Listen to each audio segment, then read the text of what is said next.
Angulanao silence fuk, angulan mitalaw. Fatsimi tjutur, misai koratsewa kaikinao. Rani eritreritra fotoana iray nondrasako. Ilay andro iray ao antsika, ilay andro iray ao antsika, ilay andro iray ao antsika eto indray. Tsy tanany foko fa voatery ny ora sy fotoana. Dia tsy mety nangina fa dia antso anao foana. Tsy afaka hoando nandalo an-tsaiko avako ireo sarisary zay niainantsika roa.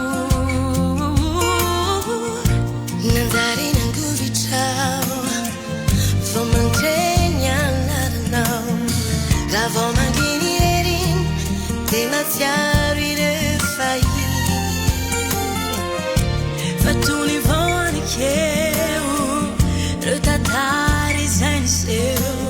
Kina sy vary tampoka teo. Fariko sady any anaty mano nangolanao lifetikanao ambanilahy. Fa tsy masaraka tsy mety rehefa toy ny mozika tsara teo.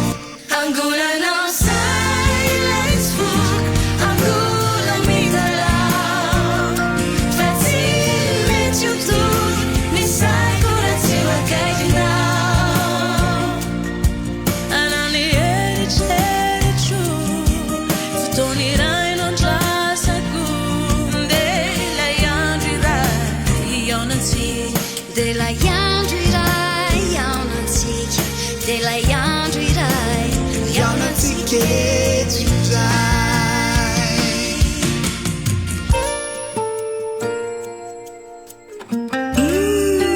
Che bel canto!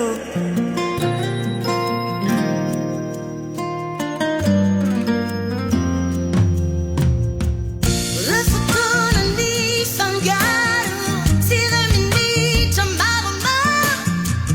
Senza saran vedi vedi testa. Facile già fa pu vorunche le nacheruci. Mi fanare se mi sarà giù. Tutto caldo surata naie. Ora che c'è andare da sirai. In bulla vota ieri. Na de fatona firi firi. Battaglia d'un'unda Le sura Transmit an overmoon Raghi ciabu Fulla mena timbalu. E farreksa Nyangam nat kwa Nyangulanao Life taking on Number one Matsi masaraka Ti meti lefi Tu ni musica tsara tef. Angulanao silence fuk, angulan mitalaw. Fatsimi tjutur, misai koratsewa kaikinao. Parani eritreritra fotoana iray nandasako. Ilay andro iray ao antsika, ilay andro iray ao antsika, ilay andro iray ao antsika eto indray. Ilay andro iray ao antsika eto indray. Che bel canto!